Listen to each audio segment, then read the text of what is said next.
Something big is happening, a shift in power, a change in dynamics. In Africa, a continent on the rise brimming with potential and a renewed sense of self-determination. And it's sending a clear message, resonating across borders and challenging the established order to the world. A message of independence, resilience, and a firm commitment to shaping its own destiny. President Ibrahim Traoré, a name that's becoming synonymous with this new wave of African leadership. Of Burkina Faso, a nation at the heart of this transformation, is at the forefront of this movement. Made headlines, capturing global attention with a decision that spoke volumes.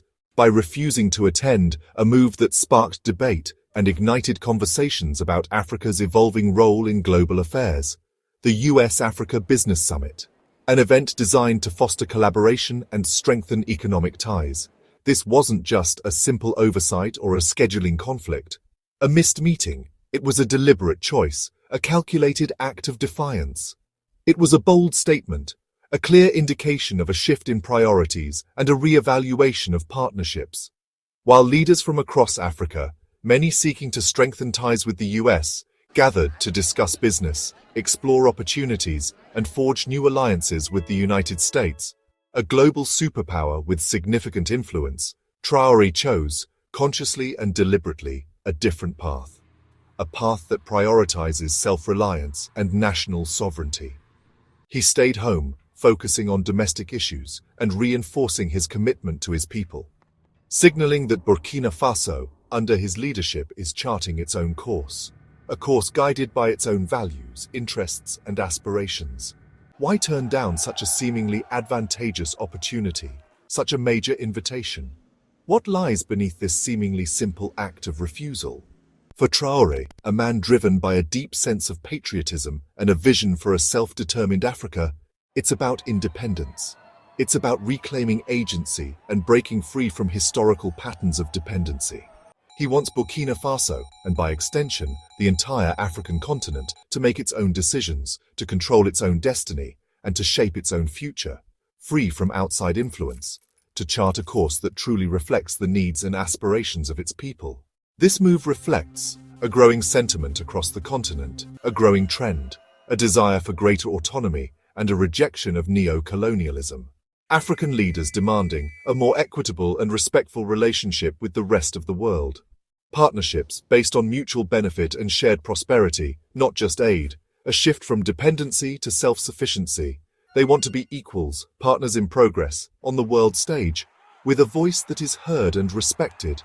Not junior partners. No longer content to be relegated to the sidelines. Traoré's refusal is more than just a personal decision, is a symbol, a powerful representation of this evolving dynamic, of this new mindset, a rejection of the status quo and an embrace of self-determination. Africa's priorities set by Africans, a continent defining its own path for Africans. A future built on the principles of sovereignty, equality, and mutual respect. This decision comes at a pivotal moment as many African nations are re-evaluating their relationships with global powers. Rethink their relationships, seeking more balanced and beneficial partnerships with Western powers.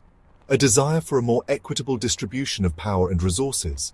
For years, decades even, these relationships have been unequal, often characterized by exploitation and unfair terms.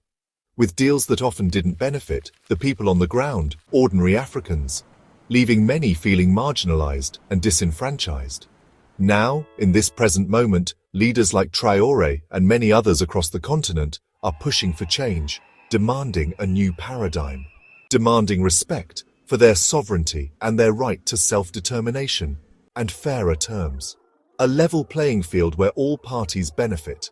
By saying no to business as usual to the summit, Traoré is making a powerful statement. Traoré speaks for a generation, a new wave of African leaders, of Africans who want a future where their continent thrives on its own terms, their continent to stand tall with pride and dignity, and define its own future, a future shaped by its own people, for its own people. The message is clear. Africa is ready to take control of its destiny. A new era, a new chapter in African history is beginning. An era of self-determination, resilience, and prosperity. It's not about cutting ties, isolating themselves from the global community, but about changing, fundamentally altering the nature of those ties, building relationships based on mutual respect and shared benefit.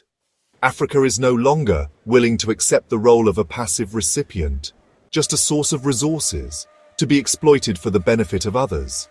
It's a continent brimming with potential, innovation, and a desire to shape its own destiny of strong, independent nations, ready to take its rightful place on the world stage. Traoré's move, this bold act of defiance, is a declaration, a clear and unambiguous message to the world, that the old ways are over. The era of unequal partnerships and external control is coming to an end. Africa is now writing, taking control of the narrative, its own story, a story of resilience, innovation, and self-determination. The world is watching closely, with anticipation and perhaps a bit of uncertainty, to see what the next chapter in this unfolding saga will bring. What new alliances will be forged, and what challenges will be overcome. And this time, unlike in the past, Africa holds the pen, the power to shape its own destiny and to write its own future. President Traoré isn't just talking, he's laying out a comprehensive vision for the future. He's acting, implementing policies and projects designed to uplift Burkina Faso. At home, he's focused on building a stronger Burkina Faso, brick by brick, initiative by initiative. From within, fostering a sense of national pride and self-reliance. His government has launched ambitious projects, spanning various sectors to ensure holistic development. Starting with healthcare, a fundamental pillar of a healthy and productive society. In March 2025, he announced a 5-year plan, a detailed roadmap for transforming the nation's healthcare infrastructure. To build 55 new hospitals nationwide, ensuring access to quality medical services for all citizens. This means better medical care, improved facilities, and more qualified personnel, even in remote villages where healthcare access has historically been limited. But Traoré's vision goes beyond health. It encompasses all aspects of national development. He's boosting the economy with new industries, creating opportunities and driving economic growth. Like the snubbed SA cement plant, producing 2,000 tons daily, a significant contribution to the nation's construction needs. This factory creates jobs and lets Burkina Faso build its own infrastructure, reducing reliance on foreign expertise and materials. Roads, schools, homes without relying on imports, strengthening the national economy. These projects are about economic independence and self-sufficiency, ensuring the nation's long-term prosperity. Traoré believes Burkina Faso can thrive by investing in its own people, empowering them with the skills and knowledge they need to succeed, and resources, harnessing the nation's potential for sustainable growth. The goal moved from dependency to self-reliance, building a resilient and prosperous nation. If these reforms continue, the economy could grow by 8% a year, lifting millions out of poverty, improving living standards for all. Traoré's plans aren't just dreams, they're a real strategy for development, a concrete plan with measurable goals and objectives. By focusing on infrastructure, jobs, and good governance, Burkina Faso is paving a brighter future, one where all citizens have the opportunity to thrive. Real change, he believes, starts at home, with strong communities and empowered individuals. And the world is taking notice, recognizing the potential of Burkina Faso's transformation. Traoré's vision extends beyond Burkina Faso's borders. He's joined forces with Mali and Niger to form the Alliance of Sahel States, or AES. Together, they face shared challenges, security threats, economic struggles, and believe unity is the answer. Their biggest move? Creating the Confederal Bank for Investment and Development, or BCID-AES. For years, African nations relied on international banks with tough conditions. Now the Sahel states have their own bank, funding projects that matter to them. This is economic independence in action. By pooling resources, they're building a stronger, united front. The AES could become a model for regional cooperation across Africa. It's a bold step toward a future they control. The BCID-AES isn't just a bank, it's a symbol of a new era in the Sahel. For decades, the region depended on outside help, often with strings attached. Now, Burkina Faso, Mali and Niger are funding their own development roads, power, agriculture on their own terms. This bank will create jobs, boost trade and improve lives across the region. It sends a message the Sahel is taking charge of its future. International partners must now engage with a united, empowered bloc. The BCIDAES could inspire similar alliances across Africa. It's a bold experiment in self-reliance that could reshape West Africa. While West Africa unites, the South is making history. On March 21, 2025, Namibia inaugurated its first female president, Netumbo Nandi-Ndaitwah. Her election is a milestone for Namibia and the continent, a powerful message that leadership knows no gender. Nandi-Ndaitwah brings experience and a clear vision for her country. In her inauguration speech, she promised to focus on improving the lives of ordinary Namibians. Her presidency marks a shift, bringing fresh perspective and renewed purpose. As the first woman to lead Namibia, she's breaking barriers and inspiring a new generation. The world is watching as Namibia enters a new era. With Nandi-Ndaitwah at the helm, the country is ready to tackle its challenges head-on. President Nandi-Ndaitwah has set bold goals for Namibia. She's pledged to create 500,000 new jobs, targeting sectors like agriculture, fishing, creative arts, and sports. Her vision empower communities and tackle youth unemployment. She's also promised free tertiary education in all government schools starting in 2026. This could transform Namibia, giving every young person a chance to succeed. By investing in jobs and education, she's betting on Namibia's greatest asset, its people. Her focus on agriculture and creative industries is strategic, ensuring food security and cultural growth. These promises set a high bar, but they signal hope and ambition. Nandi-Ndaitwah is building a more inclusive, prosperous Namibia. Her agenda is a declaration: the future belongs to all Namibians. Namibia is stepping onto the continental stage. In October 2025, Windhoek will host the 15th Annual Africa PPP Summit. PPP, Public-Private Partnership, brings governments and private companies together to build big infrastructure. Hosting this summit is a win for Namibia, showcasing its stability and investment potential.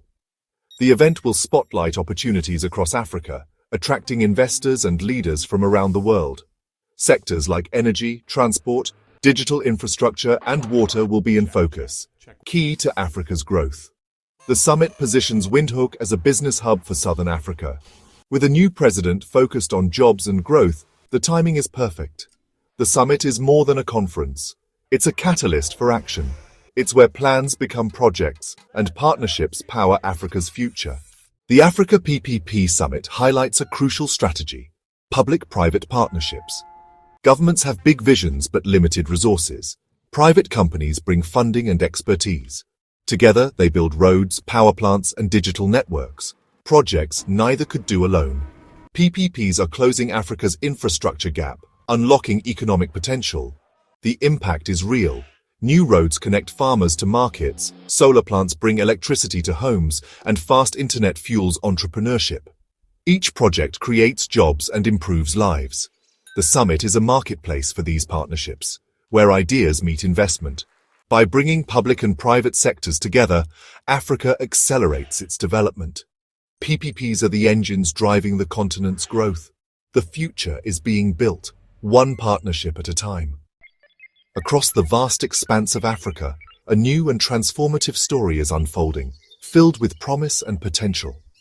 From Traore's bold and unwavering stand in Burkina Faso, a nation seeking its own path, to Nandi-Ndaitwah's historic and groundbreaking presidency in Namibia, a beacon of progress, the continent is embracing a future of independence, self-determination, and unwavering unity. Leaders are stepping up and making their own sovereign choices, charting their destinies, building sustainable futures that truly reflect the unique African priorities and values. The Alliance of Sahel States, a testament to collaboration, and its newly established bank, show the world that true regional strength comes from within the continent itself. Namibia's unwavering focus on creating jobs, empowering through education, and forging strong partnerships signals a profound commitment to uplifting its people and communities. This isn't about isolation or detachment. It's about actively engaging with the world, but always on Africa's own terms and conditions. The continent is resolutely no longer a passive subject relegated to someone else's narrative. Africa is now the author, the storyteller, charting its own unique and independent course. The road ahead won't be easy, it will be filled with challenges, but the direction is undeniably clear and forward-looking. The world should pay close attention, watch, and learn. Africa's transformative future is actively being built today, brick by brick.